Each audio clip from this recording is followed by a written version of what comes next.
Item ఏది అయినా try చెయ్యి ఆచి చికెన్ మసాలా. ఆచి చికెన్ మసాలా.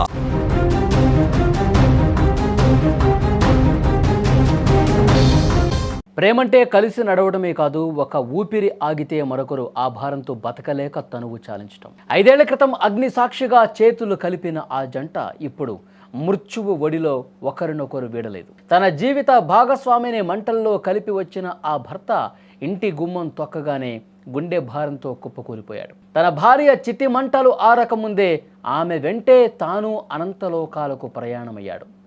ఆ ఇంట్లో దీపం ఆరిపోయింది. ఆ ఊరిలో విషాదం గడ్డకట్టింది. ఆ భర్త చూపిన నిశ్శబ్ద ప్రేమ ఇప్పుడు అందరి కళ్ళను చెమ్మగిల్లేలా చేస్తోంది.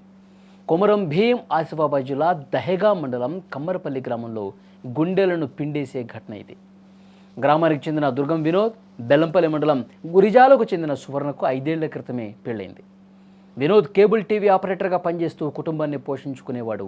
వాళ్ళిద్దరి మధ్య అనుబంధం ఎంతో అన్యోన్యంగా ఉండేది. సంతానం లేకపోయినా ఒకరికొకరు తోడుగా ఉంటూ సుఖదుఖాలను పంచుకునేవారు.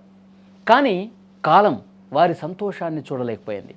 సువర్ణ గత ఏడాది కాలంగా తీవ్ర అనారోగ్యంతో బాధపడుతోంది. భార్యను కాపాడుకోవటానికి వినోద్ చేయని ప్రయత్నం లేదు. ఎన్నో ఆసుపత్రులు తిరిగాడు. తన శక్తికి మించి ట్రీట్మెంట్ చేయించాడు. గురువారం రాత్రి 8 గంటల సమయంలో సువర్ణ పరిస్థితి విషమించడంతో వెంటనే ఆసుపత్రికి తరలించారు. కానీ వైద్యుల ప్రయత్నాలు ఫలించగా ఆమె ప్రాణాలు వదిలేసింది.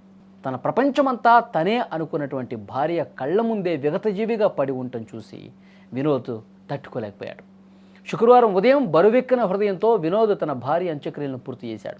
ఆమెను మట్టిలో కలిపే గుండె నిండా శోకంతో ఇంటికి తిరిగి వచ్చాడు. కానీ భార్య లేని ఆ ఇల్లు అతనికి నరకంలా కనిపించింది. ఇంట్లో అడుగు పెట్టిన కొద్దిసేపటికే ఒక్కసారిగా కుప్పకూలిపోయాడు వినోద్. కంగారు పడిన కుటుంబ సభ్యులు వెంటనే దహేగాం పిహెచ్సికి, అక్కడి నుంచి మెరుగైన చికిత్స కోసం బెల్లంపల్లికి తీసుకెళ్లారు. అయితే అప్పటికే అతను ప్రాణాలు విడిచినట్టుగా డాక్టర్లు నిర్ధారించారు. భార్య చనిపోయిన కొన్ని గంటల వ్యవధిలోనే భర్త కూడా కన్నుమూయటం చూసి కమ్మరపల్లి గ్రామస్తులు కన్నీరు మున్నీరుగా విలపిస్తున్నారు.